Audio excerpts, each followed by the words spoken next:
உங்க வேத புத்தகத்துல ரூத்தின் புத்தகத்தை திருப்பிக் கொள்ளுங்கள்.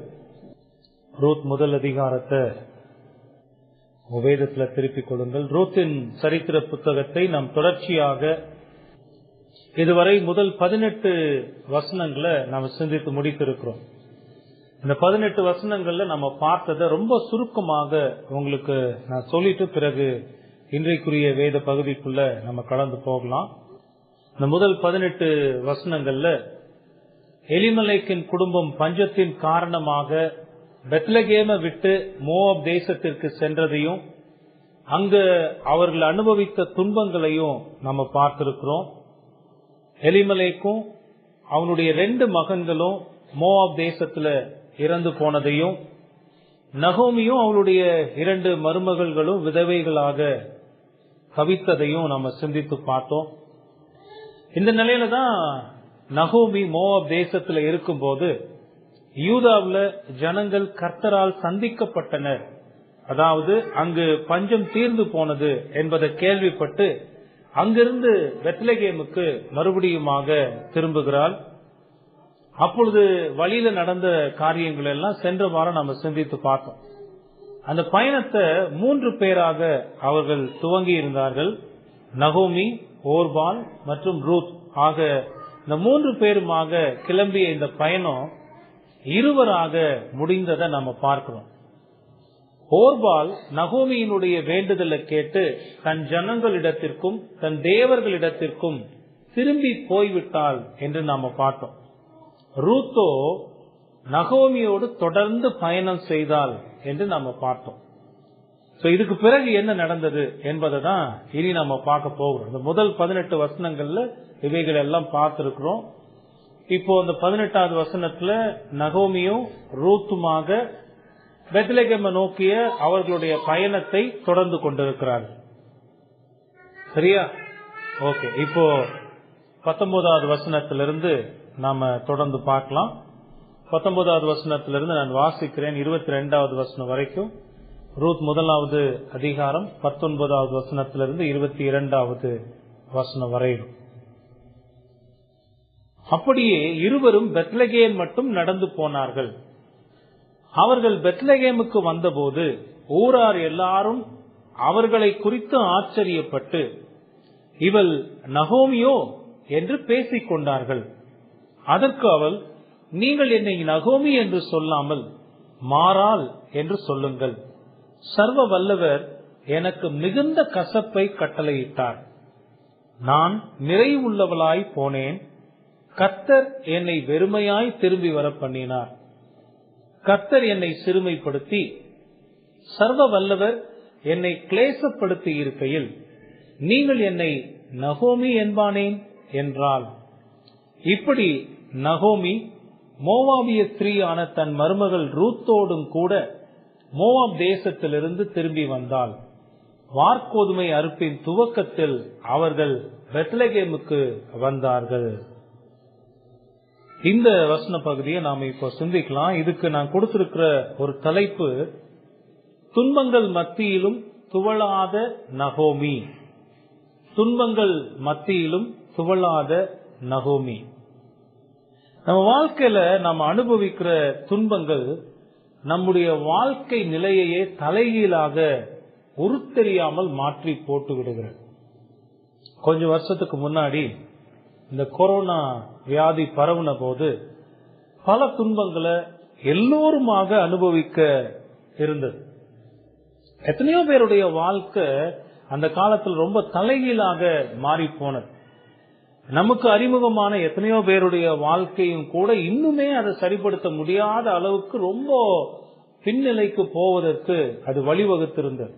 அப்படி அவங்க வாழ்க்கையில அனுபவிச்ச துன்பங்கள் எல்லாம் அவங்கள உருத்தெரியாத அளவுக்கு மாற்றி போட்டிருக்கிறத நம்ம பார்த்திருக்கிறோம். எத்தனையோ பேர் தங்களுடைய வேலைகளை இழந்திருக்கிறாங்க, பொருளாதாரத்தை இழந்திருக்கிறாங்க. ரொம்ப நல்ல செல்வ செழிப்போடு வசதியாக வாழ்ந்தவர்கள்லாம் கூட இன்னைக்கு அந்த நிலையிலிருந்து மாறி போய் ஒவ்வொரு நாளும் அவர்களுடைய வாழ்க்கையை நடத்துறதே ரொம்ப சிரமமான ஒரு கஷ்ட காலத்துக்குள்ள வாழ்ந்துட்டு இருக்கிறாங்க.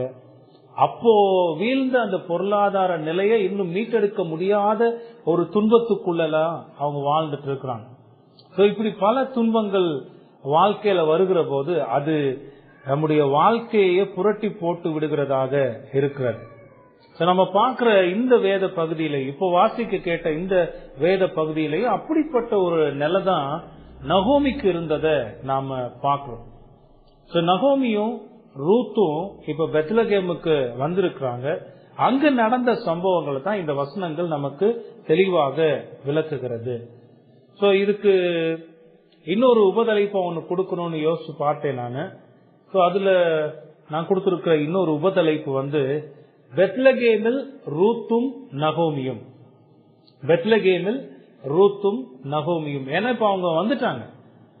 நீங்க அந்த இப்ப நான் சொன்ன அந்த வார்த்தைகளை கவனிச்சு பாத்தீங்கன்னா, பெத்லகேமில் நகோமியும் ரூத்தும் என்று நான் சொல்லல, பெத்லகேமில் ரூத்தும் நகோமியும். இங்க ரூத்த முன்ன வைத்ததற்கும் நகோமியை அதுக்கு பிறகு வைத்ததற்கும் ஒரு காரணம் உண்டு. ஏன்னா பெத்லகேமுக்கு நகோமி திரும்ப வந்தது ஒரு பெரிய விஷயம் இல்ல. ஆனா ரூத் பெத்லகேமுக்கு வந்ததுதான் சிறப்பு.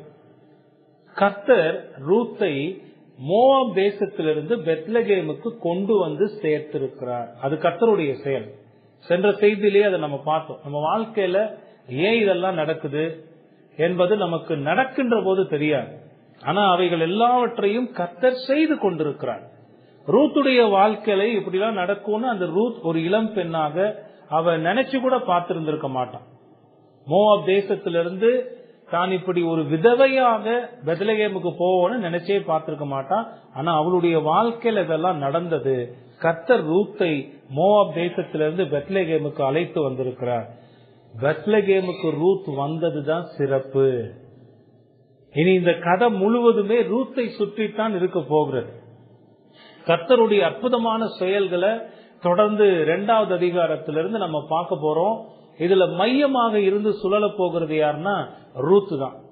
இனி நகோமியினுடைய பெயர் கொஞ்சம் கம்மியாகும். ரூத் அங்க அந்த புத்தகத்தின் முழுமையாக நிறைக்கிறதை நம்ம பார்க்கிறோம். இதுக்கு மத்தியில கர்த்தருடைய அற்புதமான அவருடைய பராமரிப்பின் ஆளுகையின் செயல்களையும் நாம பார்க்க போகிறோம். ஆகவே இப்போ நகோமியும் ரூத்துமாக பெத்லகேமுக்கு வந்து சேர்ந்து இருக்கிறார்கள். இந்த பகுதியை 3 குறிப்புகளின் கீழாக நம்ம பார்க்க போகிறோம். 3 குறிப்புகள். முதலாவது ஊராரின் பேச்சு தான் முதல் குறிப்பு. 19வது வசனத்தின் மூலமாக அதை நம்ம பார்க்க போகிறோம். 2வது அவர்களுடைய பேச்சுக்கான நகோமியின் விளக்கம், அது 20-21 வசனங்கள்ல பார்க்க போகிறோம். 3வது பெத்லகேமில் ரூத் 22வது வசனத்தின் மூலமாக அதை நம்ம படிக்க போகிறோம். ஆக இந்த 3 குறிப்புகளையும் ஒவ்வொன்றாக நம்ம பார்க்கலாம். முதலாவது இவர்கள் வந்து சேர்ந்திருக்கிறார்கள். அப்ப அந்த ஊரார் என்ன பேசினார்கள் என்பதை குறித்து நாம சிந்திக்கலாம். ஊராரின் பேச்சு 19வது வசனத்துல பாருங்க. அப்படியே இருவரும் பெத்லகேம் மட்டும் நடந்து போனார்கள். அவர்கள் பெத்லகேமுக்கு வந்தபோது ஊரார் எல்லாரும் அவர்களை குறித்து ஆச்சரியப்பட்டு இவள் நகோமியோ என்று பேசிக் கொண்டார்கள். வேதத்தை வாசிக்கிற போது கடகடகடன் ஓடிடக்கூடாது. நிறுத்தி நிதானமாக அங்க பயன்படுத்தப்பட்டிருக்கிற வார்த்தைகளுக்கு முக்கியத்துவம் கொடுத்து அதை கொஞ்சம் கவனிச்சு வாசிச்சுட்டு போகும்போதுதான் அந்த வசனத்தினுடைய அர்த்தம் நமக்கு புரியும். இப்ப நம்ம ஒரு பாட்டு பாடணும், ஆழத்தில் ஆழத்தில் வேரூன்றுவோம், உயரத்தில் கனி கொடுப்போம். வசனத்தை நேசித்து நாம் வசனத்தின் ஆழம் அறிந்திடுவோம்னு பாடுறதுல மட்டும் அது இருந்துடக்கூடாது. நான் ஏன் சொல்றேன்னா, இங்க 2 வார்த்தைகளை ஆவியானவர் பயன்படுத்தி இருக்கிறார். அதை நம்ம கொஞ்சம் கவனிக்கணும். ஊரார் எல்லாரும் அவர்களை குறித்து ஆச்சரியப்பட்டு, இங்க வரும்போது 2 பேரையும் சேர்த்து அவர்களை குறித்து ஆச்சரியப்பட்டுன்னு வருகிறது. அடுத்து பாத்தீங்கன்னா இவள் நகோமியோ என்று பேசிக்கொண்டார்கள். 2வது வரும்போது நகோமியை மட்டும் அது குறிக்கிறதாக இருக்கிறது. இதெல்லாம் நம்ம கவனிச்சு அந்த வசனத்தை பார்க்கிற போதுதான் அங்கு நடந்த சம்பவங்களை நாம புரிந்து கொள்ள முடியும். ரூத்தும் நகமியும், அதாவது மாமியாரும் மருமகளுமாக இந்த 2 பேரும் மோவாப் தேசத்தை விட்டு பெத்லகேம் வரை பேசிக்கொண்டே நடந்து வந்திருக்கிறார்கள். ஏன்னா பேசாம வர முடியாது. இவங்க 2 பேரும் சண்டைக்காரங்க கிடையாது. ரூத் ரொம்ப மன உறுதியோடு விடாப்பிடியாக, நீங்க எங்க போனாலும் நான் அங்கதான் வருவேன், நீங்க இருக்கிற இடத்துல நான் இருப்பேன், நீங்க சாகிற இடத்துல நான் சாவேன், மரணம் மட்டும்தான் நம்ம பிரிக்க முடியும், உம்முடைய ஜனம் என்னுடைய ஜனம், உம்முடைய தேவன் என்னுடைய தேவன், இவ்வளவு மன உறுதியா சொல்லி நகோமியோட கிளம்பி பயணப்பட்டு வருகிற போது 2 பேரும் பேசாம அமைதியா வந்திருப்பாங்க நீங்க நினைக்கிறீங்களா? ஏன்னா இந்த மோவாப்ல இருந்து பெத்லகேமுக்கு வருகிற இந்த பயணம் அவ்வளவு எளிதான பயணம் இல்ல. நீங்க ஆரம்பத்துல இந்த புத்தகத்தை நம்ம சிந்திக்க ஆரம்பித்த போது எலிமெலேக்கின் குடும்பம் மோவாப் தேசத்திற்கு போனதுன்னு சொல்லும் போது அந்த மோவாப் தேசத்திற்கான பயணம் எவ்வளவு கடுமையான பயணம், எவ்வளவு சவாலான பயணம் என்பதை குறித்து நான் உங்களுக்கு விளக்கியிருந்தேன். கிட்டத்தட்ட 80 கிலோமீட்டர்கள் அவங்க பயணிக்கணும். அந்த பயணம் மலைப்பாங்கான பயணம், ரொம்ப சறுக்கல்கள் நிறைந்த பயணம், ரொம்ப சவாலான பயணம். வேத வரலாற்று ஆசிரியர்கள் என்ன சொல்றாங்கன்னா, ரூத்தும் நகோமியும் இந்த மோவாப் தேசத்திலிருந்து பெத்லகேம் வந்து சேருவதற்கு 7 to 10 நாட்கள் எடுத்திருக்குமா, இந்த 80 கிலோமீட்டரை கடந்து வருவதற்கு. பாருங்க, அப்போ அந்த பயணம் எவ்வளவு கடுமையான பயணமாக இருந்திருக்கும். அப்படி வருகிற போது நிச்சயமாக ரூத்தும் நகோமியும் பல விஷயங்களை பேசிக்கொண்டே வந்திருப்பாங்க. ஏன்னா யூசுவலாவே நம்ம ஒரு பயணத்தை மேற்கொள்ளும் போது அந்த பயண களைப்பு தெரியாமல் இருப்பதற்கு இந்த மாதிரி விஷயங்கள்லாம் செய்கிறது உண்டு. இன்னைக்கு பேச்சுவார்த்தையே ரொம்ப குறைஞ்சு போச்சு இல்ல, இன்னைக்கு யாரோடையும் பேசுறது இல்ல. ஒரு காலத்துல பஸ்ல ஏறினா நீங்க பாத்தீங்கன்னா 2 பேர் யாருன்னே தெரியாது. ஆனா உட்கார்ந்துட்டு ஐயா எங்க போறீங்க அப்படின்னு கேட்க ஆரம்பிச்சு கடைசியில் அந்த பயணம் இறங்கும் போது 2 பேரும் அப்படிப்பட்ட ஒரு நட்பா ஒருத்தருக்கு ஒருத்தர் அட்ரஸ் வாங்கிக்கிறதும் போன் நம்பர் வாங்கிக்கிறதும் இப்படி எல்லாம் பார்த்து இறங்கி போன காலம் எல்லாம் உண்டு. இன்னைக்கு அப்படி யாருமே பேசுறது இல்ல. ஒரே குடும்பத்தை சேர்ந்த மக்களாக பஸ்ல பயணம் செஞ்சாலும் கூட காதுகள் எல்லாம் அடைக்கப்பட்டிருக்கிறது. காதுல இயர்போனை மாட்டிக்கிட்டு ஹெட்போனை மாட்டிக்கிட்டு நீ ஒரு பக்கம் இரு நான் ஒரு பக்கம் இருக்கிறேன்னு பாடலை கேட்கறது, ஏதோ ஒண்ணு இப்படி செஞ்சுக்கிட்டு அப்படியே அமைதியா உட்காந்துருது. அந்த பயணங்கள்ல அதெல்லாம் எல்லாம் போச்சு. அந்த காலத்துல பயணங்கள் அப்படி இல்ல. உங்களுக்கு தெரியுமா, பழங்காலத்துல பயணங்கள் இப்படி செய்கிற போது பாட்டு பாடிக்கிட்டே வருவாங்க. அந்த பயண களைப்பு தெரியக்கூடாதுன்றதுக்காக நல்ல பாடக்கூடியவரை, அதுதான் முக்கியம். இல்லைன்னா பயணமே ரொம்ப மோசமா போயிடும். நல்ல குரல் வளம் உள்ள பாடக்கூடியவரை பாட சொல்லி அதோட சேர்ந்து இவங்களும் பாடிக்கிட்டே அந்த பயண களைப்பு தெரியாம வரும். நீங்க உங்க பயணங்களை கவனிச்சு பார்த்திருந்தீங்கன்னா இப்படி ஒருத்தரோட ஒருத்தர் பேசிக்கிட்டே வரும்போது என்ன அதுக்குள்ளேயுமா வந்துருச்சு ஊரு அப்படின்னு கேட்கிற அளவுக்கு அந்த பயணமே நமக்கு செய்ததை தெரியாது. அதெல்லாம் உண்மை வாழ்க்கையில இருக்கு. இப்பதான் அதெல்லாம் எல்லாம் போச்சு. இப்ப மனுஷனோட பேசுறதே அரிதாகி கொண்டிருக்கு. மனுஷன் அதிகமா யாரு கூட பேசிக்கிட்டு இருக்கானோ மொபைலோட பேசிக்கிட்டு இருக்காயா, நீங்க பாத்துருக்கீங்களா? ஆமா, மொபைலோட பேசிக்கிட்டே இருக்கான். அதான் இன்னைக்கு அவனை அடிமைப்படுத்தி வச்சிருக்கு. ஆனா அந்த நகோமியும் ரூத்தும் அப்படி இல்லை. மாமியாரும் மருமகளுமாக 2 பேரும் அங்கிருந்து பயணப்பட்டு வருகிற போது அந்த பயண களைப்பு தெரியாம இருக்க நகோமி தன்னுடைய மருமகளான ரூத்திற்கு தன்னுடைய பட்டணத்தை பற்றி சொல்லியிருக்கு. ஏற்கனவே நிச்சயம் அங்க இருக்கும் போது இதெல்லாம் பேசி இருந்திருக்கலாம். ஆனா இப்போ ரூத் தன்னுடைய ஊருக்கு வர போகிறான். அப்போ மருமகளுக்கு தன்னுடைய ஊரினுடைய அருமை பெருமை, ஊர் எப்படி இருக்கும், பட்டணம் எப்படி இருக்கும், அதனுடைய அமைப்பு எப்படி இருக்கும், அங்க இருக்கிற அந்த தேவன் எப்படிப்பட்ட மகத்துவம் உள்ள தேவன், அவருக்குரிய ஆராதனை முறைமைகள் எப்படி இருக்கும், அங்க இருக்கிற மக்கள் எப்படி இருப்பாங்க, இத பத்தி எல்லாம் சொல்லிக்கிட்டே வருவாங்க. நிச்சயமா ரூத் நிறைய கேள்வி கேட்டிருப்பா. ரூத் கேட்ட கேள்விக்கு நகோமி, ஏற்கனவே நம்ம பார்த்துருவோம், நகோமி அருமையான ஒரு மாமியார். மருமகள் கேட்கிற கேள்விக்கெல்லாம் பொறுமையா நிதானமா பதில் சொல்லி இப்படியே இந்த 2 பெண்களாக, ஒரு பெண் வயதான பெண், இன்னொரு பெண் இளம் பெண். ரூத்தினுடைய வேகத்திற்கு நகோமியால் நடக்க முடியாது. நீங்க யோசிச்சு பாருங்க, நகோமி வயது சென்றவன். அப்போ ரூத் அந்த நகோமியினுடைய வயதுக்கு ஏற்ற விதத்துல மாமியாரோட என்ன சொல்லுவாங்க, ஒரு அனுசரணையாக, பாத்தீங்களா அந்த வார்த்தை டக்குன்னு, அனுசரணையாக ஒருத்தருக்கு ஒருத்தர் அப்படியே சேர்ந்து பேசிக்கிட்டு அவங்க நடந்து வந்திருக்கிறாங்க. வந்து பெத்லகேம் சேர்ந்துட்டாங்க. நகோமியின் ஊரார் இவர்கள் இருவரையும் பார்க்கிறார்கள், பார்த்து ஆச்சரியப்படுகிறார்கள். ஏன்னா அந்த வசனத்துல பார்த்தோன்னா ஊரார் எல்லாரும் அவர்களை குறித்து ஆச்சரியப்பட்டு, அவங்க ரெண்டு பேரையுமே பார்த்து ஆச்சரியப்படுறாங்க. ஏன் அவங்க ஆச்சரியப்படணும்? அதுக்கு ரெண்டு முக்கியமான காரணம் இருக்கு.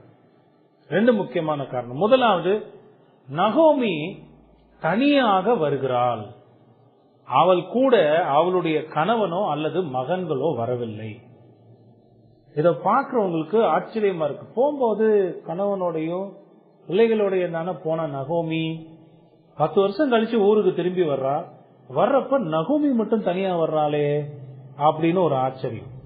ரெண்டாவது ஆச்சரியம் என்னன்னா, அப்படி வரும்போது ஒரு மோவாபிய பெண்ணை தன்னோடு கூட கூட்டிக் கொண்டு வருகிறாளே, அதையும் பார்த்தா உங்களுக்கு ஆச்சரியம்.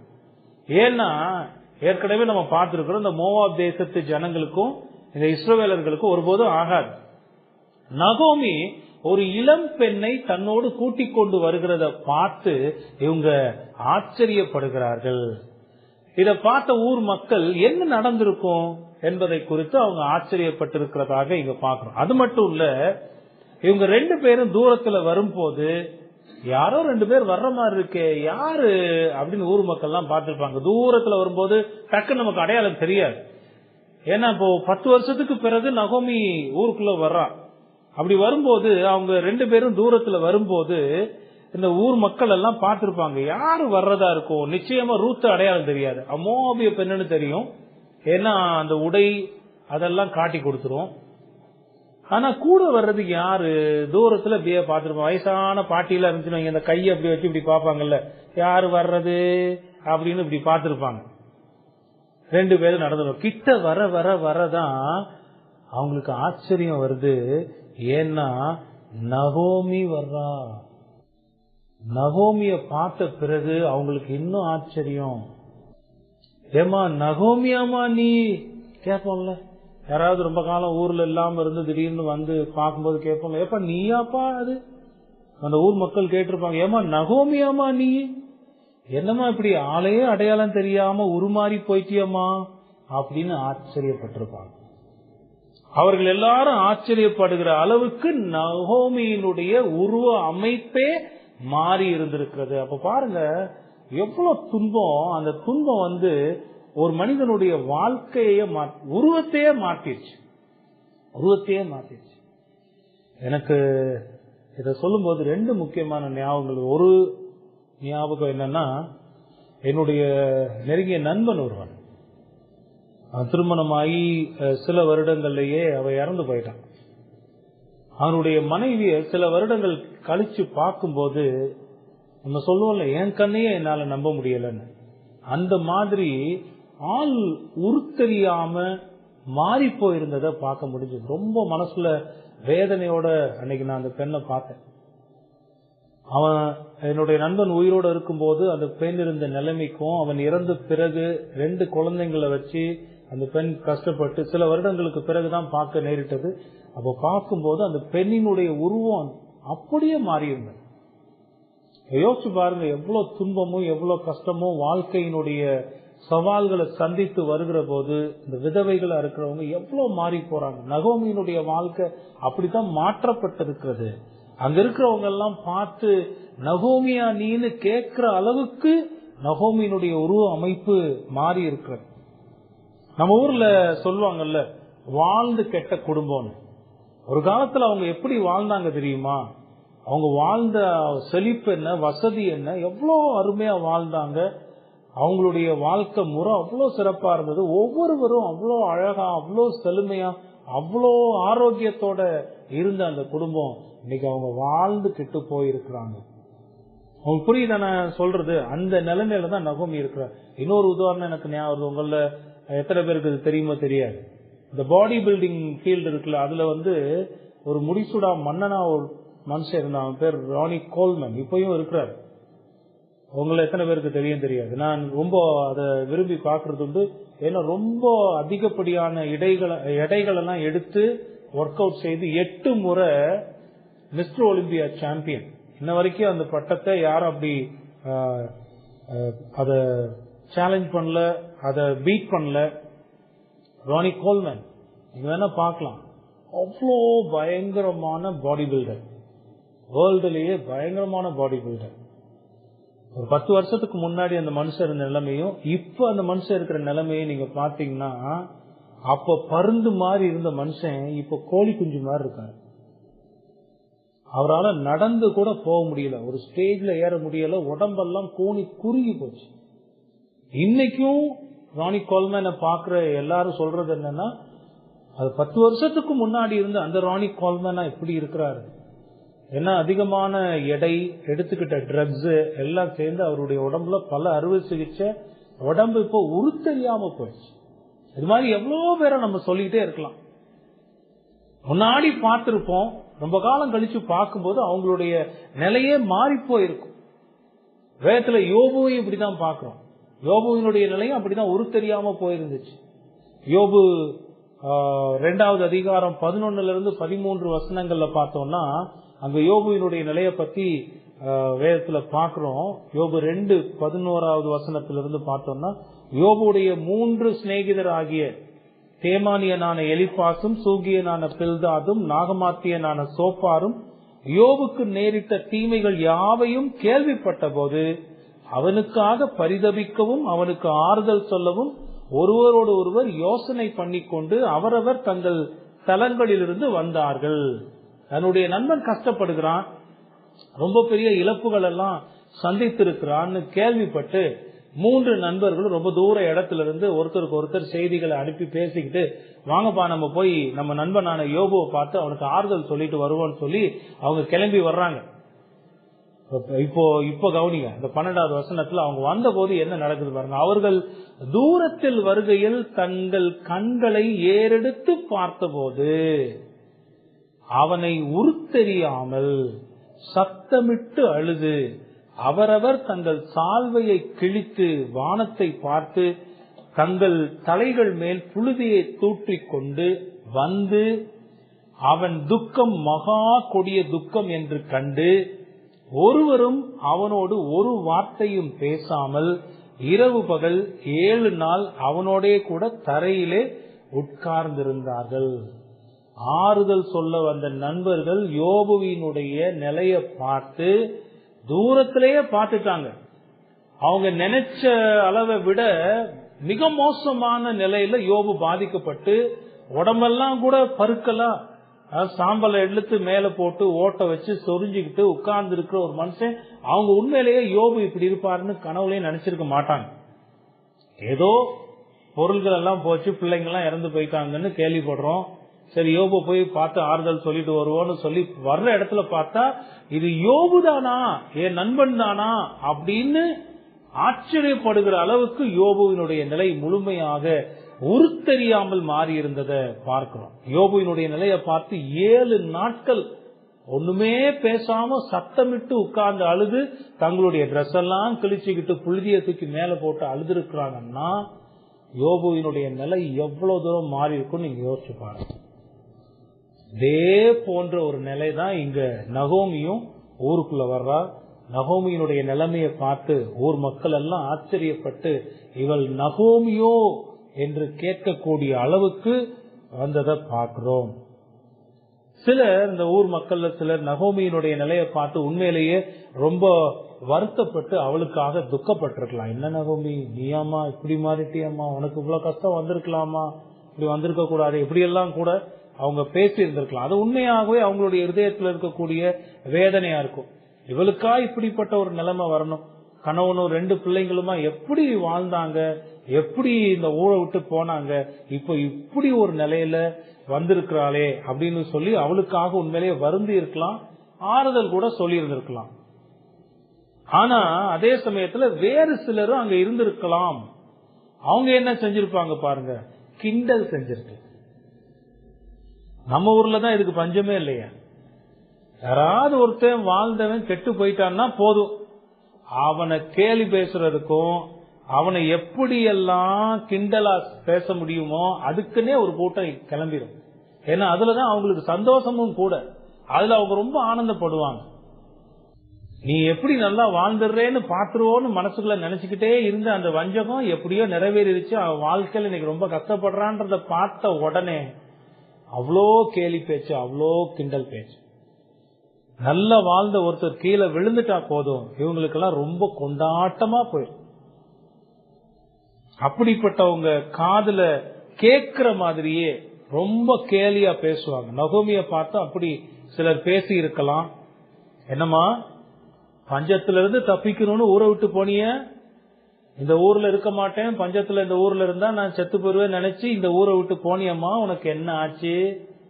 இப்ப எப்படி நீ திரும்பி வந்திருக்க? இப்படி ஒரு பரிதாபமான நிலைகளை வருவதற்கா ஊரை விட்டு போன? இதெல்லாம் அந்த கூட இருந்த சிலர் கேலியாகவும் பேசியிருக்கலாம். நீங்க இதெல்லாம் கொஞ்சம் கவனிச்சு பாருங்க, அங்க என்ன நடக்குதுன்னு. 2 பேரும் ஊருக்குள்ள வர்றாங்க.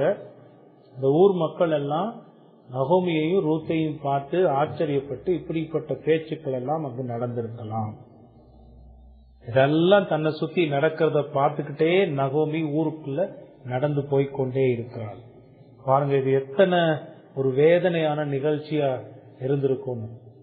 நகோமியினுடைய வாழ்க்கையில எவ்வளவு கஷ்டமான ஒரு சூழ்நிலையா இருந்திருக்கும். இருந்தாலும் இப்படி பேசுகிறவர்களுக்கு மத்தியில நின்னு அவங்களுக்கான விளக்கத்தை நகோமி கொடுக்கிறாள். அதான் அடுத்த 2 வசனங்கள்ல நம்ம பார்க்கிறோம். முதல்ல அவங்க ஊருக்குள்ள வரும்போது அந்த ஊரார் நகோமியையும் ரூத்தையும் பார்த்து ஆச்சரியப்பட்டு, நகோமியினுடைய உருவ அமைப்பே மாறி போயிருக்கிறத பார்த்து, நகோமியினுடைய துன்பத்தை பார்த்து இவள் நகோமியோ என்று பேசிக்கொண்டதை நாம பார்த்தோம். இப்ப இப்படி பேசிக்கிட்டு இருக்கிறவங்களுக்கு நகோமி என்ன பதில் சொன்னா, என்ன விளக்கம் சொன்னா, அத அடுத்த 2 வசனங்கள்ல பார்க்கலாம். நகோமியின் பதில் விளக்கம் 20-21 வசனங்கள்ல. அதற்கு அவள், அதாவது நகோமி, நீங்கள் என்னை நகோமி என்று சொல்லாமல் மாறாள் என்று சொல்லுங்கள். சர்வ வல்லவர் எனக்கு மிகுந்த கசப்பை கட்டளையிட்டார். நான் நிறைவுள்ளவளாய் போனேன். கர்த்தர் என்னை வெறுமையாய் திரும்பி வர பண்ணினார். கர்த்தர் என்னை சிறுமைப்படுத்தி சர்வ வல்லவர் என்னை கிளேசப்படுத்தி இருக்கையில் நீங்கள் என்னை நகோமி என்பானேன் என்றால். எவ்வளவு ஒரு உருக்கமான பதிலா இது இருந்திருக்கும்னு பாருங்க. நீங்கள் என்னை நகோமி என்று சொல்லாமல் மாறாள் என்று சொல்லுங்கள். நகோமி என்கிற அந்த பெயருக்கு இனிமையானவள் என்று அர்த்தம். நகோமி அப்படின்னா இனிமையானவள் அர்த்தம். இனிமே என்னைய நகோமின்னு நீங்க கூப்பிடாதீங்க, மாறாள் என்று கூப்பிடுங்க அப்படின்னு நகோமி சொல்லுகிறார். மாறாள் அப்படின்னா கசப்பு என்று அர்த்தம். அந்த 19வது வசனத்திலே பாத்தீங்கன்னா, சர்வ வல்லவர் எனக்கு மிகுந்த கசப்பை கட்டளையிட்டார். நீங்க இனிமையானவள் என்று என்னை கூப்பிடுவதற்கு நான் இப்பொழுது தகுதியானவள் அல்ல.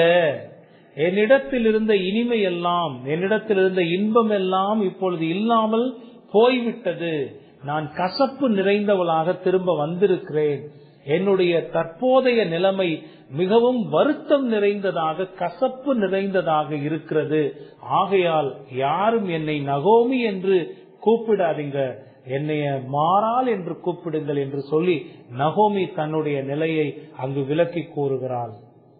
அதற்கான காரணத்தையும் கூட அவங்க பட்டியலிடுகிறத பார்க்கணும். நகோமி தன்னுடைய வாழ்க்கை இப்படி கசப்பாக மாறினதற்கு என்ன காரணம், யார் காரணம் என்பதையும் அந்த வார்த்தைகள்ல விவரித்திருக்கிறார். நாம் அதை கவனிக்கணும். நகோமியினுடைய வார்த்தைகள் ரொம்ப கவனிக்க வேண்டியது. நிறைய நேரங்கள்ல நாம எதை மட்டும் கவனிச்சுட்டு போயிடுறோம்னா, என்ன நகோமின்னு கூப்பிடாத மாறாள்னு கூப்பிடுன்னு நகோமி சொல்லிட்டாப்பான்னு அதை மட்டும் கவனிச்சுட்டு போயிடுறோம். ஆனா தன்னுடைய வாழ்க்கை இந்த அளவுக்கு மாறுவதற்கு என்ன காரணம், யார் காரணம், இந்த 2 கேள்விக்கான பதிலையும் நகோமி தன்னுடைய வார்த்தைகளுக்குள்ளாக வைத்திருக்கிறத நாம கவனித்தே ஆக வேண்டும். தான் அனுபவிக்கும் இந்த துன்பங்கள் எல்லாம் கர்த்தரால் அனுமதிக்கப்பட்டு வந்தது என்பதை உறுதியாக கூறுகிறாள் நகோமி. கவனிக்கிறீங்களா? தான் அனுபவிக்கிற இந்த துன்பங்கள் எல்லாம் கர்த்தரால் அனுமதிக்கப்பட்டு வந்தது என்பதை உறுதியாக கூறுகிறாள்.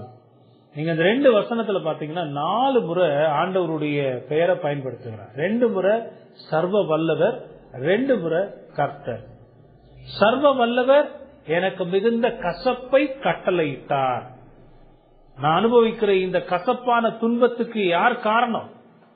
அதை யார் அனுமதித்திருக்கிறது? சர்வ வல்லவர். 2வது பாருங்க, கர்த்தர் என்னை வெறுமையாக திரும்பி வர பண்ணினார். நான் வெறுமையா திரும்ப வந்திருக்கேன். நான் நிறைவுள்ளவளாக இங்கிருந்து போனேன். நான் திரும்பி வரும்போது வெறுமையாக வந்திருக்கிறேன். என்னை வெறுமையாக திரும்பி வர பண்ணினவரும் கர்த்தர். 3வது, நான் இப்படி சிறுமைப்பட்டிருக்க காரணம் கர்த்தர். கர்த்தர் என்னை சிறுமைப்படுத்தினார். 4வது, நான் அனுபவிக்கிற இந்த துன்பம், கிளேசம் அப்படின்னா துன்பம், மிகுந்த துன்பம். இந்த மிகுந்த துன்பங்களுக்கெல்லாம் யார் காரணம்? அது யார் அனுமதித்திருக்கிறார்? சர்வ வல்லவர் அனுமதித்திருக்கிறார். இவைகளையெல்லாம் செய்து கொண்டிருக்கிற அந்த ஒரே தேவனை அங்கு அவள் தன்னுடைய வாயினால் அறிக்கை செய்கிறாள். நிறைய நேரம் இந்த வார்த்தைகளை நம்ம பார்க்கும்போது எப்படி நம்ம பார்க்கிறோம்னா, நகோமி கடவுளை குற்றம் சாட்டுகிறதாக பார்க்கிறோம். நகோமியினுடைய வேதனைகளுக்கெல்லாம் கடவுள் தான் காரணம். கடவுள் தான் தன்னை இப்படிப்பட்ட ஒரு சிறுமைப்படுத்தி இப்படிப்பட்ட துன்பங்களை அனுபவிக்க வச்சு இப்படிப்பட்ட கசப்பான வாழ்க்கையை வாழ்வதற்கு கடவுள் செய்து விட்டார் அப்படின்னு நகோமி கடவுள் மீது குற்றம் சாட்டுவதாக சிலர் இந்த வசனங்களை தவறாக புரிந்து கொள்ளுகிறார்கள். தங்களுடைய வாழ்க்கையில துன்பங்களை அனுபவிக்கும் போது எல்லாத்துக்கும் காரணம் அவர் தாங்க அப்படின்னு கடவுளை கை காட்டுகிறவர்கள் நகோமியினுடைய இந்த வார்த்தைகளை எடுத்து பயன்படுத்துகிறதையும் பார்க்க முடியும். ஆனா உண்மையிலேயே நகோமி இந்த வார்த்தைகளுக்குள்ளாக எதை வைத்து சொல்லுகிறாள் தெரியுமா? நகோமி ஒருபோதும் கடவுளை குறை சொல்லவும் இல்லை, கடவுளை குற்றம் சாட்டவும் இல்லை. என் வாழ்க்கையில நடக்கிற எல்லாவற்றையும் நடத்தி கொண்டிருக்கிறவர் அந்த சர்வ வல்லமையுள்ள தேவனாகிய கர்த்தர். அவரே இப்படியெல்லாம் நடக்க வேண்டும் என்று கட்டளையிட்டிருக்கிறார். அவரே என்னை சிறுமைப்படுத்தி இருக்கிறார். அவரே என்னை துன்பப்படுத்தி இருக்கிறார். இதுக்கெல்லாம் என்ன காரணம்? ஏன் அவர் என்ன சிறுமைப்படுத்தணும்? ஏன் அவர் என்ன துன்பப்படுத்தணும்? ஏன் நான் கசப்பை அனுபவிக்க அவர் கட்டளையிட்டு இருக்கணும்? ஏன் அவர் என்னை வெறுமையாக்கி இருக்கணும்? நிறைவுள்ளவளாக இருந்த எல்லாம் இருந்துச்சு, எல்லாம் சந்தோஷமா இருந்துச்சு, நான் ரொம்ப நிறைவா இருந்தேன். யோபுடைய வாழ்க்கையில பார்த்தாலும் யோபு நிறைவுள்ளவனாக இருந்தான். அந்த நிறைவெல்லாம் போய்விட்டது.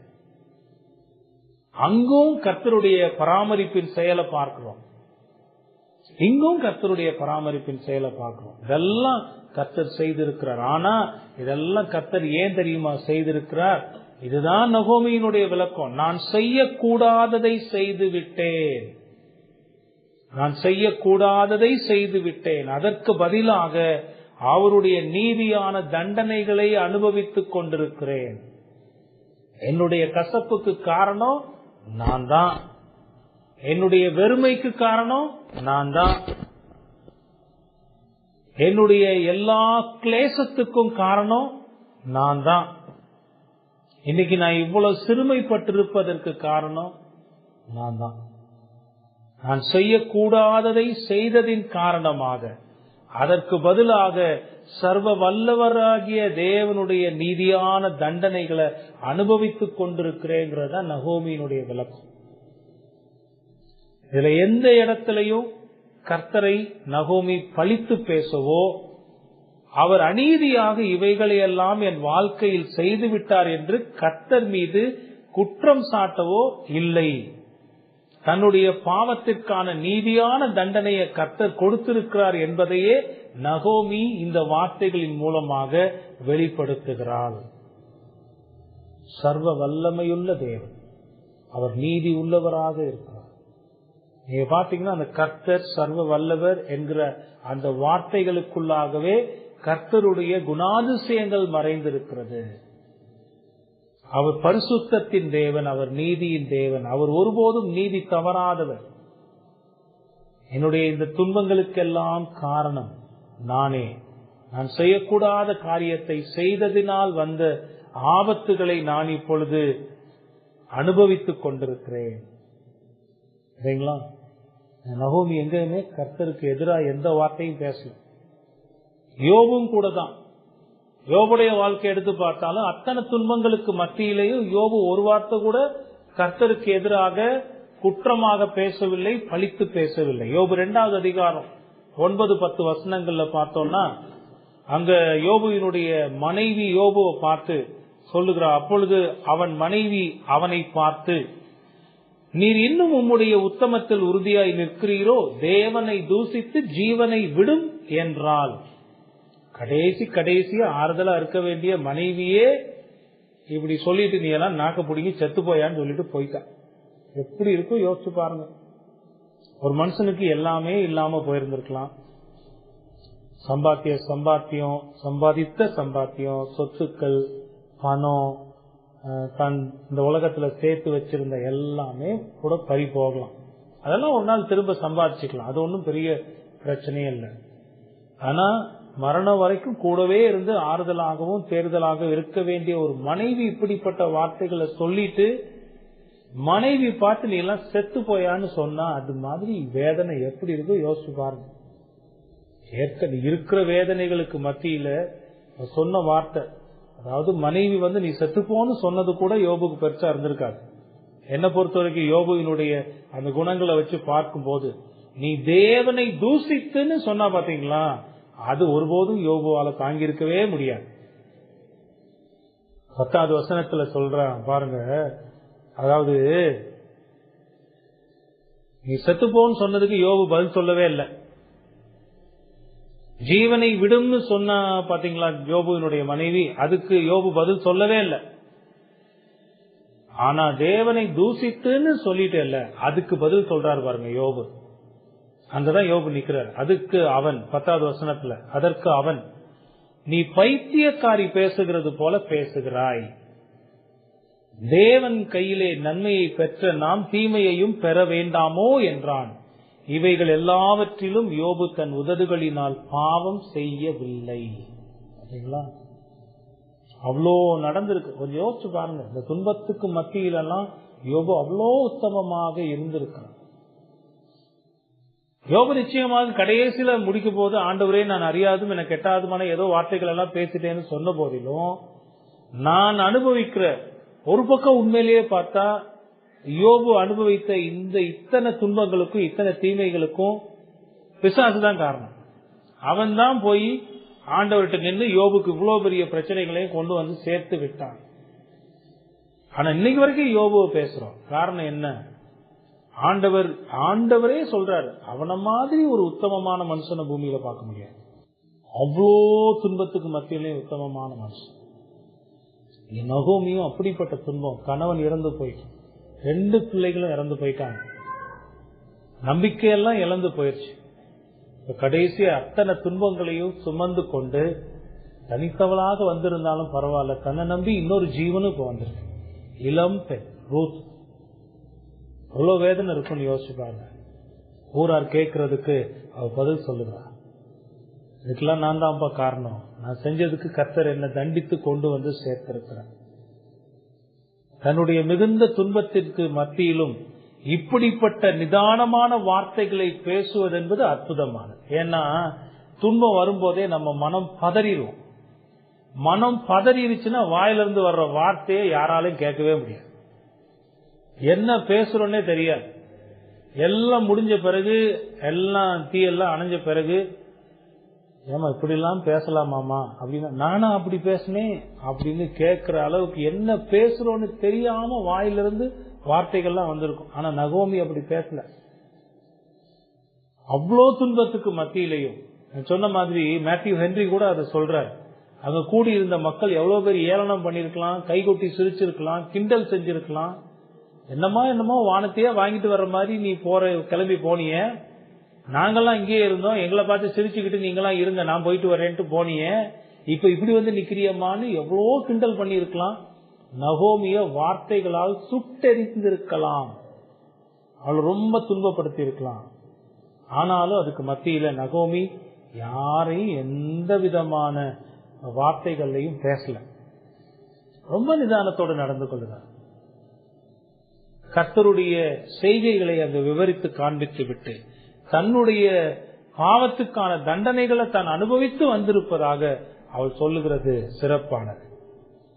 தன்னை பற்றி பலவிதமான பேச்சுக்கள் நடந்த போதிலும் நகோமி நிதானத்தை இழந்து விடாமல் கவனமாக பேசுகிறதை, நடந்து கொள்ளுகிறதை இந்த வசனங்கள்ல நாம பார்க்கிறோம்.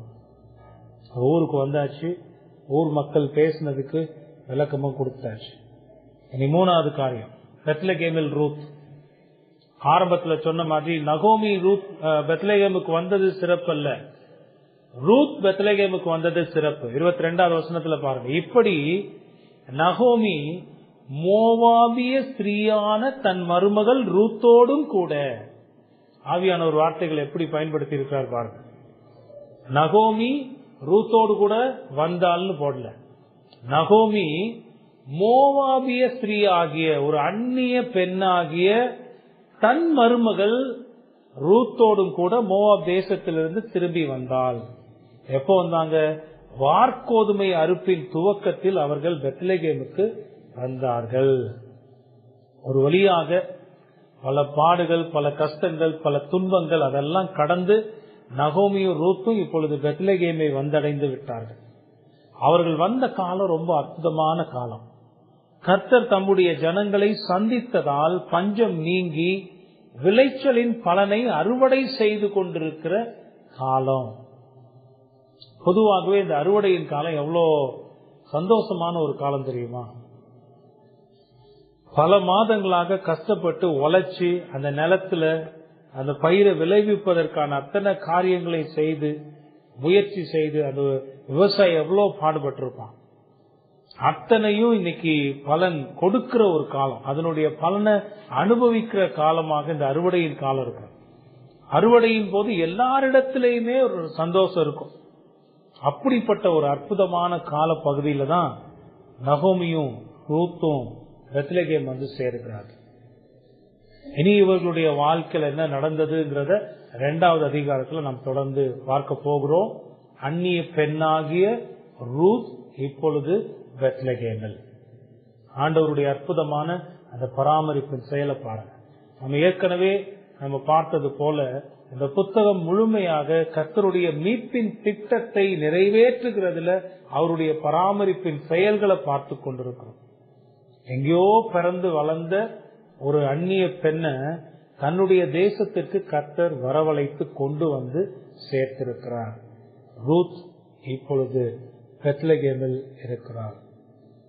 சரி, இந்த செய்தியை முடிக்கிறதுக்கு முன்பதாக சில பயன்பாடுகளையும் பார்த்து முடிக்கலாம். இதுவரைக்கும் 3 குறிப்புகள்ல இந்த 19 இருந்து 22 வசனங்களை நம்ம பார்த்திருக்கிறோம். முதலாவது, இந்த பயணம், ஊராரின் பேச்சு. இவங்க 2 பேரும் ஊருக்கு வந்த போது இந்த ஊரார் என்னெல்லாம் பேசினாங்கன்றத முதல்ல பார்த்தோம். 2வது, அதுக்கான விளக்கத்தை நகோமி எவ்வளவு தெளிவாக நிதானமாக கொடுத்தாள் என்பதை குறித்து பார்த்தோம். 3வது, கர்த்தர் ரூத்தை பெத்லகேமில் கொண்டு வந்து சேர்த்திருக்கிறார் என்பதை குறித்து பார்த்தோம். இதன் மூலமாக நாம் என்ன படிக்கிறோம்? சில பயன்பாடுகளை பார்க்கலாம். முதலாவது பயன்பாடு, நகோமியினுடைய வார்த்தைகள் எத்தனை யதார்த்தமானது, உண்மையான வார்த்தைகள் என்பதை சிந்தித்து பாருங்க. தான் அனுபவிக்கிற அத்தனை துன்பங்களுக்கும் தானே காரணம் என்பதை உணர்ந்த, அதை வெளிப்படுத்துகிற வார்த்தைகளாகவே நகோமியின் வார்த்தைகள் இருக்கின்றன. இந்த வார்த்தைகள் எல்லாம் எங்கேயுமே நகோமி கர்த்தரை குற்றம் சாட்டவோ பழித்து பேசவோ இல்லை. சர்வ வல்லவராகிய கர்த்தர் நீதியின்படி செயல்பட்டு அவர் நீதியை செய்திருக்கிறார் என்பதைத்தான் அவர் விளக்கி இருக்கிறார். தான் இப்படிப்பட்ட கொடுமையான துன்பங்களை அனுபவிக்கின்ற போதிலும் தன்னுடைய இந்த வாழ்க்கை சூழ்நிலைகள் மூலமாகவும் கர்த்தரை உயர்த்துகிற ஒரு குணத்தை நகோமி இடத்துல நம்ம பார்க்கிறோம். இது ஒரு அற்புதமான பாடம். உங்க வாழ்க்கையில இப்படிப்பட்ட சூழ்நிலைகள் வருகிற போது அப்போ நீங்க எப்படி நடந்துக்கிறீங்கன்றதை யோசிச்சு பாருங்க. நிச்சயமா கிறிஸ்தவர்களாக நாம் இந்த உலகத்துல வாழ்கிற போது நம்முடைய பாவங்களின் நிமித்தமாக கர்த்தர் நம்மை தண்டித்து திருத்துகிற போது அதை எப்படி பார்க்கிறீர்கள், எப்படி நடந்து கொள்கிறீர்கள்? உங்க துன்பங்களின் நிமித்தமாக அங்கலாய்ப்பும் புலம்பலும் பற்கடிப்பும் உங்களிடத்தில் காணப்படுகிறதா, அல்லது அப்படிப்பட்ட சூழ்நிலைகள்ல உங்க பாவங்களை உணர்ந்து கர்த்தர் நீதி உள்ளவர், அவர் எல்லாவற்றையும் நீதியோடு செய்கிறவர் என்பதை உணர்வு பூர்வமாக அறிந்து அவருக்கு முன்பாக தாழ்மையோடு நடந்து கொள்கிறீர்கள்? கர்த்தர் சிட்சிக்கிற போது, அவர் தண்டனைகளை கொண்டு வந்து உங்களை திருத்தும்படிக்கு அவர் செயல்படுகிற போது நீங்க எப்படி நடந்து கொள்ளுகிறீர்கள், அதை எப்படி பார்க்கிறீர்கள்? உங்களுடைய பாவத்தை உணர்ந்து மனம் திரும்புவதற்கான கர்த்தருடைய பராமரிப்பின் செயலாக அதை பார்த்து தாழ்மையோடு அதை ஏற்றுக்கொண்டு நடந்து கொள்ளுகிறீர்களா, அல்லது புலம்பலும் அங்கலாய்ப்பும் பற்கடிப்பும், நான் இதெல்லாம் அனுபவிக்கிறதுக்கு தகுதியே இல்லைங்க, நான் இப்படி எல்லாம் இவ்வளவு கஷ்டப்பட வேண்டிய அவசியமே இல்லை, ஆனா ஏன் இப்படி நான் கஷ்டப்படுறேன்னு எனக்கு தெரியலன்னு சொல்லுகிறவர்களாக இருக்கிறீங்களா?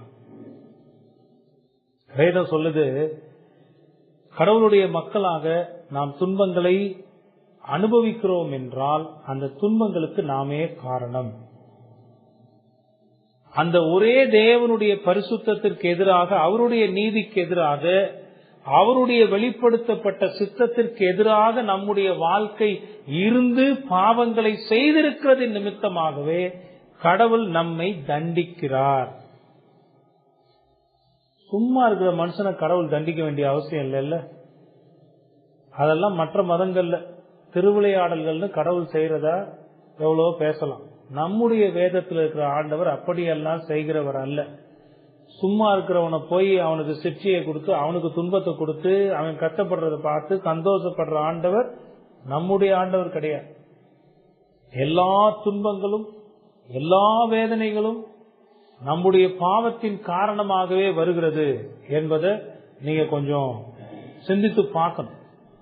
உங்க வாழ்க்கையில வர்ற எல்லா துன்பங்களுக்கும் உங்களுடைய பாவங்கள் தான் காரணம். அப்படி துன்பங்கள் வருகிற போது நகோமி மாதிரி உங்களால சரியான புரிதலோடு நடந்து கொள்ள முடிகிறதா? உங்களுடைய பாவத்தை உணர்ந்து கொள்ள முடிகிறதா? உங்களுடைய பாவத்தை ஒத்துக்கொள்ள முடிகிறதா? மனுஷனுக்கு இன்னைக்கு இருக்கிற பிரச்சனை என்ன தெரியுமா? தன்னுடைய பாவத்தை ஒத்துக்கொள்ளவே மாட்டான். ஆயிரம் காரணம் சொல்லிக்கிட்டே இருப்பான். இதுதான் காரணம், இதனாலதான் நான் இப்படி செஞ்சேன், இதனாலதான் நான் இப்படி செஞ்சேன், இப்படி இருந்ததுனாலதான் நான் இப்படி செஞ்சேன், இல்லன்னா நான் இப்படி செஞ்சிருந்திருக்க மாட்டேனேன்னு. ஆனா இருதயத்துல ஆமா, எவ்வளவு சூழ்நிலைகள் எப்படி இருந்தாலும் நான் அது செய்திருக்க கூடாது என்கிற அந்த ஒத்துக்கொள்ளக்கூடிய மனது மனிதனிடத்தில் இருக்காது. நீங்க ஆண்டவருடைய பிள்ளைங்கன்னு சொல்றீங்களே, உங்களுடைய இதயம் எப்படி இருக்குன்னு கேட்டு பாருங்க. உங்களுடைய பாவத்தை ஒத்துக்கொள்ளக்கூடிய தன்மை உங்ககிட்ட இருக்கா? ஆமா ஆண்டவரே, நீர் நீதி உள்ள தேவன், ஒருபோதும் நீர் அநீதி செய்ய மாட்டீர், என்னுடைய வாழ்க்கையில நான் இப்படியெல்லாம் நடந்ததின் நிமித்தமாகவே நீர் என்னை தண்டிக்கிறீர், நீர் என்னை சிறுமைப்படுத்துகிறீர், நீர் என்னை வெறுமையாக்குகிறீர், நீர் என்னை துன்பப்படுத்துகிறீர். கர்த்தர் எதற்காக துன்பப்படுத்துகிறார்? நீங்க துன்பப்படுகிறத பார்த்து அவர் சந்தோஷப்படுறவரா? இல்ல. நீங்க துன்பப்பட்டு அதன் மூலமாக நீங்க உணரணும், நான் எங்க தவறிட்டேன், நான் எங்க தவறு செய்திருக்கிறேன், கர்த்தருக்கு விரோதமாக நான் என்ன பாவம் செய்திருக்கிறேன், நான் எதை சரி பண்ணணும், ஆண்டவர் இதன் மூலமாக என்னோடு பேசுகிறாரே, அதற்காகத்தான் ஆண்டவர் செயல்படும். அந்த நேரத்தில் கடவுளுக்கு எதிராக பேசுவதும் தன்னை ரொம்ப நியாயப்படுத்தி பேசுவதும் அது ரொம்ப தவறானது. நகோமியை பாருங்க, அவ்வளவு துன்பங்களை அனுபவித்திருந்த போதிலும் கடவுளுக்கு எதிராக ஒரு வார்த்தையும் அவன் பேசும். இது நகோமியிட்ட இருந்து படிக்கிறோம். இரண்டாவது, நகோமியினுடைய செயல்களை பாருங்க, அது எத்தனை நிதானமான செயல்கள். சுத்தி இருக்கிற மக்கள் எல்லாம் என்னென்னமோ பேசிக்கிட்டு இருக்கிறாங்க. சிலர் ஏசுறாங்க, சிலர் பேசுறாங்க, சிலர் பரிதாபப்படுறாங்க, சிலர் இறக்கப்படுறாங்க, இப்படி எல்லாம் நடக்குது. இதுக்கு மத்தியில நகோமிய ப்ரோவோக் பண்ற மாதிரி, தூண்டி விடுற மாதிரி எல்லாம் சிலர் பேசி இருந்திருக்கலாம். ஆனா அப்படிப்பட்ட சூழ்நிலையில அவங்க பேசினதுக்கெல்லாம் பதில் சொல்லி அவங்களோட ஒத்தைக்கு ஒத்த நின்று சண்டை போடல நகோமி. அப்படியான சூழ்நிலைகள்ல நிதானத்தோடு அவள் நடந்து கொண்டிருந்ததை பார்க்கிறோம். உங்க வாழ்க்கையில எப்படிப்பட்ட சூழ்நிலைகள் வருகிற போது நீங்க எப்படி நடந்துக்கிறீங்க? சில துன்பங்களையும் கஷ்டங்களையும் அனுபவிக்கிற போது உங்களை சுற்றி இருக்கிற மனிதர்கள் உங்கள் மீது பலவிதமான பேச்சுக்களை பேசுகிற போது உங்களுடைய நடவடிக்கைகள் எப்படி இருக்கிறது? அப்படியான சூழ்நிலைகள்ல நிதானத்தோடு நடந்து கொள்ளுகிறீர்களா, அல்லது நிதானத்தை இழந்து மற்றவர்கள் பேசுகிற பேச்சுக்கெல்லாம் பதில் கொடுத்து அவர்களிடத்தில் கோபத்தோடு நடந்து கொள்ளுகிறீர்களா? உனக்கு என்ன தெரியும், நீ ஏன் இப்படி எல்லாம் பேசுற, உன்னை யார் இப்படி பேச சொன்னது, பதிலுக்கு பதில் பேசுறதுன்னு சொல்லுவோம்ல, அது மாதிரி பேசி வார்த்தைக்கு வார்த்தை கொடுத்து கடைசியில வார்த்தை முத்தி போய் எதுல போய் நிக்கும்னா சண்டையில போய் நிக்கும். கொஞ்சம் இந்த சீனை அப்படியே கொஞ்சம் மாத்தி கற்பனை பண்ணி பாருங்களேன். நகோமி அங்க கொஞ்சம் கோவப்பட்டிருந்து நீ என்ன இப்படி எல்லாம் பேசிக்கிட்டு இருக்கன்னு பேச, அந்த பக்கம் கொஞ்சம் உஷ்ணமா பேச்சு வர, ரெண்டும் கைகளை பாய் அங்க ஒரு சண்டை நடந்து ரோட்ல உருண்டு பிறண்டு இந்த நம்ம ஊர்ல கொலாடி சண்டை நடக்கிற மாதிரி நடந்திருந்தா அது எப்படி இருந்திருக்கும் பாருங்களேன். கூட வந்த ரூத் என்ன நினைச்சிருந்திருப்பாங்க, ஏமா நகோமி அம்மா இவ்வளவு நேரம் வழியில எப்படி எல்லாமா பேசிட்டு வந்தியம்மா, எங்க ஊர் இப்படி, எங்க மக்கள் இப்படி, எங்க கடவுள் இப்படி, அவருக்கு ஆராதனை இப்படின்னு வாயில இவ்வளவு பேசிட்டு வந்து இங்க என்ன அடி அடிக்கிறோம்மா. யோசிப்பா யோசிக்க மாட்டாளா? அதனாலதான் நீ ஒவ்வொரு முறையும் நான் சொல்லிட்டு இருக்கேன், நீங்க வேதத்துல பாக்குற ஒவ்வொரு கேரக்டர்கிட்ட இருந்து நம்ம பாடங்களை கத்துக்கலாம். நகோமி தன்னுடைய அந்த நிலையை அங்க இழக்கல, தன்னுடைய நிதானத்தை அங்க இழக்கல. தன்னை பத்தி குற்றமா பேசுறவன், தன்னை பத்தி ஏளனமா பேசுறவன் கிட்ட எல்லாம் அங்க நின்று அவங்களுக்கு எல்லாம் விளக்கம் சொல்லி, நீ எல்லாம் இப்படி பேசுறியா, நான் நல்லா வாழ்ந்த போது நீ எப்படி இருந்த அது நினைச்சு பாரு, இன்னைக்கு நீ வாழ்ந்துட்ட நான் தாழ்ந்துட்டேன்றதுக்காக இப்படி பேசுறியான்னு நகோமி பேசல. இதெல்லாம் நம்ம இயல்பு வாழ்க்கையில் நடக்கிறதா இல்லையா? நீங்க யோசிச்சு பாத்தீங்கன்னா பிரச்சனையும் சண்டையும் அடியும் எங்க வரும்னா எங்க வாய் திறக்குதோ அங்கதான் நடக்கும். வேதத்துல நீதிமொழிகளை பாக்குறோமா இல்லையா? அடி வர்றது எப்படி வரும்னா, நீ வாயை திறந்துட்டேன்னா டேம மதக திறந்து விட்டா தண்ணி எப்படி வருமோ அது மாதிரி அடுத்து வரும் சண்டை அடி. பேசுறவன் பேசட்டுமே, பேசிட்டு போட்டுமே. நம்ம நிலைமை இப்ப அப்படி இருக்கு. நிறைய பேருக்கு அது ரொம்ப பிரஸ்டீஜா எடுத்துக்குவாங்க. கிறிஸ்தவர்களே அது ரொம்ப பிரஸ்டீஜ். இதெல்லாம் நம்மள பேசுற அளவுக்கு ஆகி போச்சே. இப்ப அவன்லாம் பேசுற அளவுக்கு நினைக்கும் போதே உங்க இருதயத்துல அவனை அவ்வளவு கீழமா ஏளனமா நினைக்க ஆரம்பிச்சிட்டீங்க. கடவுளுடைய மனிதர்களா அப்படி நினைக்க கூடாது, அது தவறு. இவன்லாம் என்னை பார்த்து இப்படி பேசுறானே, அது ரொம்ப தவறு. கடவுளுடைய படைப்பின் சாயல் இருக்கிற மனிதர்களுக்குரிய மரியாதையை நம்ம கொடுக்கணும். ஓகே, அவன் சரியா புரிஞ்சுக்கல, இல்ல அவன்கிட்ட இருக்கிற பாவத்தின் காரணமாக அவன் பேசிட்டு போகட்டுமே. ஏங்க ரோட்ல போறீங்க, இப்ப வெயில் ரொம்ப அதிகமா அடிக்குது, இந்த கேள்விக்கு தயவு செய்து கொஞ்சம் யோசிச்சு நீங்க நிதானமா பதில் சொல்லுங்க. எனக்கு வெயில் ஓவர் அடிக்குது, தெருவில் போயிட்டு இருக்கீங்க, நாயெல்லாம் வெறி பிடிச்சு கிடக்கு, ஒரு நாய் வெறி பிடிச்சு கத்திக்கிட்டே இருக்கு உங்களை பார்த்து, நீங்க என்ன செய்வீங்க? கொஞ்சம் ஹானஸ்டா பதில் சொல்லுங்க. சைக்கிள்லயோ பைக்லயோ கார்லயோ போய்கிட்டு இருக்கும்போது நின்று இரு, இந்த போய் இந்த நாய்க்கு பதில் சொல்லிட்டு வரேன்னு இறங்கி போய் அந்த நாயை பார்த்து, நாயே ஏன் அப்படி நீ கத்துற, ஏன் என்னை பார்த்து குலைக்கிற அப்படின்னு பதில் சொல்லிட்டு இருப்பீங்களா? நீங்க பேசாம அதை கண்டுக்காம போயிருந்தா பாதுகாப்பா வீட்டுக்கு போய் சேருவீங்க. இல்ல இறங்கி ஏதாவது செய்யணும்னு இறங்குனீங்கன்னா என்ன நடக்கும்? அடுத்த 5 நாட்களுக்கு 2 ஊசி கண்டிப்பா போடணும்னு போட்டுருவோம். கொதறிடும். ஏற்கனவே வெயில் தாங்க முடியல, வெறி பிடிச்சிருக்கு நாய். சில நேரங்கள்ல மனிதர்களுடைய செயல்பாடுகளும் மிருகத்தனமாக போய்விடுகிறது. அப்படி நடந்துக்க நினைக்கிறவங்க என்ன தெரியுமா அவங்களுடைய இருதயத்துல இருக்கும்? நீங்க கஷ்டப்படணும், நீங்க அழுகணும், நீங்க காயப்படணும், அதுதான் அவங்களுடைய நோக்கம். அதுக்காக உங்களை பேசுவாங்க, ஏளனமா பேசுவாங்க, சில நேரங்களில் கெட்ட வார்த்தையில பேசுவாங்க. வேலை செய்யற இடத்துல இது நடக்கலாம், குடும்பத்துல நடக்கலாம், சொந்தக்காரங்கிட்ட நடக்கலாம். பக்கத்து வீட்டுக்கார்ட்ட நடக்கலாம். அப்படிப்பட்ட சூழ்நிலைகள்ல நீங்க எப்படி நடந்துக்கிறீங்க? வர்றேன், கதவை திறந்துட்டு வந்து உன்னை நான் வச்சுக்கிறேன்னு கிளம்புறீங்களா? அந்த நேரத்தில் நிதானத்தோடு பொறுமை. நகோமியை யோசிச்சு பாருங்க. எவ்வளவு துன்பத்துக்கு மத்தியில கிட்டத்தட்ட 7 நாள்ல இருந்து 10 நாள் வரைக்கும் கடுமையான பயணம். சரியா சாப்பிட்டிருப்பாளா, சரியா தண்ணி குடிச்சிருப்பாளா, எவ்வளவு கஷ்டம். ஒரு நாள் நைட்டு பயணம் போயிட்டு வந்து 2 நாள் தூங்குற ஆளுங்க நம்மலாம். கேட்டா டிராவல் டயர்ட்னஸ். 7 நாள்ல இருந்து 10 நாள் வரைக்கும் நகோமி பயணம் செஞ்சு வந்து இவ்வளவு பேசும்போது அவங்க அதெல்லாம் அலட்டவே இல்லை. நகோமி அவங்களுக்கெல்லாம் ரொம்ப பெருசா பதில் சொல்லணும்னு நினைக்கவும் இல்லை. ரொம்ப காமா என்ன சொல்லணுமோ நிதானத்தோடு நின்று சொல்ல வேண்டியதை சொல்லிட்டு கர்த்தர் மேல பாரத்தை போட்டு அவ பாட்டுக்கு போயிட்டு, சர்வ வல்லவர் என்னை துன்பப்படுத்தி இருக்கிறார், கர்த்தர் மிகுந்த கசப்பை எனக்கு கட்டளையிட்டு இருக்கிறார். அங்க இருக்கிற வேற என்ன பேச முடியும்? இந்த வார்த்தைகளுக்கு மறு வார்த்தை வேற என்ன பேச முடியும்? யோசிச்சு பாருங்க. நான் செய்த தவறுக்கான தண்டனையை கர்த்தர் கொடுத்து விட்டார், அனுபவித்திருக்க. அவ்வளவுதான். இந்த நிதானம் உங்ககிட்ட இருக்காங்க. கிறிஸ்தவர்கள் சொல்லுகிறோம், நீங்க இருக்கிற இடங்கள்ல இந்த நிதானத்தோடு நடந்துக்கிறீங்களா? யோசிச்சு பாருங்க. ஒரு முதிர்ந்த பெண் நகோமிட்ட இருந்து இதை நாம படிக்கணும். 2வது பாடம். 3வது, துன்பங்களுக்கு மத்தியிலையும் துவண்டு போகாத நகோமியை இங்க பார்க்கிறோம். சரி, இனி நான் வயசாயிருச்சு, இவ்வளவு கஷ்டப்பட்டு நான் பயணம் செஞ்சு பெத்லகேமுக்கு போகணுமா? மோவாப்லே இருந்துருவோம், ஏதோ கொஞ்சம் செய்ய முடிஞ்ச வேலைகளை செஞ்சு ஒரு வீட்டு வேலைக்காவது போய் 10 பாத்திரத்தை தேய்ச்சி ஏதோ வயிற்ற கழுவிக்கிட்டு பேசாம இங்கேயே இறந்து போயிருவோம் அப்படின்னு நகோமி இருக்கல.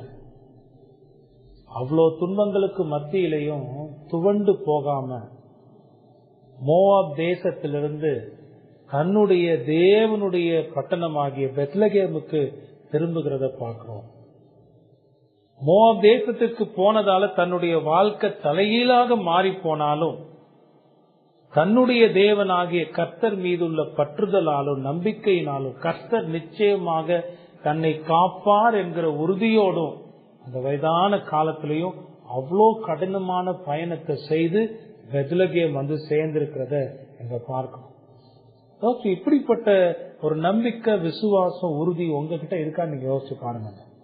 ஏதாவது ஒரு சின்ன துன்பம் வந்துட்டா கூட துவண்டு போய் வாழ்க்கையே அத்தோடு முடிந்து போன மாதிரி அங்கலாய்த்து புலம்புகிறவர்களாக இருக்கிறீங்களா? நகோமிய பாருங்க, எவ்வளவு துன்பம். அத்தனை துன்பத்துக்கும் மத்தியிலையும் தன்னுடைய நம்பிக்கையை விடல, விசுவாசத்தை விடல, கர்த்தர் மீது கொண்டிருந்த உறுதியை விடல. மோவாப் தேசத்திலிருந்து பெத்லகேமுக்கு வந்து சேர்ந்திருக்கிறார். இதையும் நகோமிட்ட இருந்து கத்துக்கிறோம். 4வது, கர்த்தர் நிச்சயமாக தன்னுடைய மக்களை சந்திப்பார் என்பதற்கு அன்றைக்கு நடந்த அறுவடை அற்புதமான ஒரு சான்றாக இருக்கிறது. கர்த்தர் தம்முடைய மக்களை அழிவின் பாதையிலேயே விட்டு விடுகிறவர் அல்ல. துன்ப காலங்கள் கடந்து போய் கர்த்தர் தம்முடைய மக்களை நிச்சயமாக சந்தித்து அவர்களுக்கு உதவுவார். அதற்கு இது ஒரு அற்புதமான சான்று. 10 வருடங்கள் தேசத்துல கொடுமையான பஞ்சம் நிலவின போதிலும் வார்கோதுமை அறுப்பு, அந்த விளைச்சல் எப்படி இருந்தது தெரியுமா? அடுத்தடுத்த அதிகாரங்களை பார்ப்போம் பாருங்க. அந்த விளைச்சல் அபரிவிதமான விளைச்சல். பாலும் தேனும் ஓடுகிற தேசம்னு ஆண்டவர் சொல்ற அந்த தேசத்துக்கு ஏற்ற விளைச்சலை அன்னைக்கு அந்த தேசம் அனுபவிக்கிறது பார்க்கணும். உங்க வாழ்க்கையில பல காலங்களாக துன்பத்தை அனுபவித்துக் கொண்டிருக்கிறீங்களா? கர்த்தரை நம்புங்க, அவரை பற்றி கொள்ளுங்க. நிச்சயமாக கர்த்தர் தன்னை அண்டிக் கொள்ளுகிறவர்களுக்கு இரக்கம் காட்டுவார். அவர் மனதிறங்குவார். அவர்களுடைய துன்ப காலங்களை எல்லாம் அவர் மாற்றி போடுவார். அதை கர்த்தரால் மட்டுமே செய்ய முடியும். பஞ்சத்தை அனுமதிக்கிறவரும் அவர்தான், பஞ்சத்தை போக்குகிறவரும் அவர்தான். அன்றைக்கு அந்த ஜனங்களை சந்தித்த அதே தேவன் தான் இன்னைக்கும் இருக்கிறார். நிச்சயமாக உங்கள் தேவைகளையும் கர்த்தர் சந்திப்பார். அவர் மீது நம்பிக்கையாக விசுவாசமாக அவரை பற்றி கொண்டிருங்கள். கடைசி அங்கே யாராவது இன்னும் ஆண்டவர் அறியாம இருந்தா பாருங்க, இப்படிப்பட்ட ஒரு கடவுளை உலகத்துல நீங்க பார்க்க முடியுமா? மக்களுடைய துன்பங்களுக்கு மத்தியில, அவர்களுடைய வறட்சிக்கு மத்தியில, அவர்களுடைய பஞ்சத்துக்கு மத்தியில கர்த்தர் இறங்கி அவர்களுக்கு உதவி செய்திருக்கிறார். நிச்சயமா அந்த மக்கள் எல்லாம் கர்த்தரை நோக்கி கூப்பிட்டு இருப்பாங்க. கர்த்தர் அவர்களுக்கு இறங்கி இருக்கிறார், உதவி செய்திருக்கிறார். தம்மை நோக்கி கூப்பிடுகிற யாரையும் கர்த்தர் புறம்பே தள்ளுகிறவர் அல்ல. உங்களையும் உங்களுடைய பாவத்திலிருந்து ரட்சிக்க அவரால் மட்டுமே முடியும். உங்க பாவத்திலிருந்து மனம் திரும்பி, என் பாவமே என்னுடைய வாழ்க்கையினுடைய இத்தனை துன்பங்களுக்கும் காரணமாக இருக்கிறதுங்கிறத நீங்க உணர்ந்து, இந்த பாவம் பரிசுத்த கடவுளுக்கு எதிராக இருக்கிறதுங்கிறத உணர்ந்து நீங்க மனம் திரும்பி ஆண்டவராகிய இயேசு கிறிஸ்துவ கிட்ட வந்தீங்கன்னா அவர் உங்களுக்கு பாவத்திலிருந்து விடுதலையை கொடுப்பார். அன்றைக்கு அந்த பஞ்சத்தை தீர்த்து விளைச்சலை கொடுத்த அதே ஆண்டவர் இன்னைக்கும் உங்களை ரட்சிக்க முடியும். அவரால் மட்டும்தான் முடியும். பஞ்சத்தை தீர்க்க அவரால் மட்டும்தான் அன்னைக்கு முடிஞ்சது. இன்னைக்கு ரட்சிப்பு கொடுக்க அவரால் மட்டும்தான் முடியும். ஆகவே காலத்தை வீணாக்காம ஆண்டவராகிய இயேசு கிறிஸ்துவை நம்பி அவரை விசுவாசித்து அவரிடத்துல வாங்க. அவர் உங்களுக்கு ரட்சிப்பை கொடுத்து உங்களை ஆசீர்வதிப்பார். காலத்தை வீணடிக்காதீங்க. அதே சமயத்துல விசுவாசிகளா இருக்கிற ஆண்டவருடைய மக்கள் எவ்வளவு பாடங்களை இன்னைக்கு பார்த்திருக்கிறோம் பாருங்க. இந்த நகோமியினுடைய வார்த்தையிலிருந்தும் அவளுடைய செயல்கள் இருந்தும் பாருங்க. ஆண்டவர் இந்த வார்த்தைகள் எல்லாம் நம்முடைய இருதயத்துல பயன்படுத்தட்டும். எத்தனையோ நேரங்கள்ல நாம செய்கிற தவறுகளையும் இந்த பிரசங்கத்தின் மூலமாக ஆண்டவர் சுட்டி காட்டி இருக்கிறார். துன்ப நேரங்கள்ல நாம நடந்து கொள்ளுகிற விதம், நம்முடைய பேச்சு வார்த்தைகள், நம்முடைய செயல்கள், மற்றவர்களுக்கு முன்பாக சாட்சி கெட்டு போன ஒரு சூழ்நிலை, இதெல்லாம் மாற்றுவதற்கு ஆண்டவர் இந்த வார்த்தைகள் மூலமாக இன்னைக்கு பேசி இருக்கிறார். இதை கொண்டு உங்களுடைய இதயத்துல சிந்தித்து தேவையான மனம் திரும்புதலோடு ஆண்டவரிடத்துல உறுதியாக நிலைத்திருங்கள். தேவன் இந்த வார்த்தைகளை ஆசீர்வதிப்பார். நாம் ஜெபிப்போம்.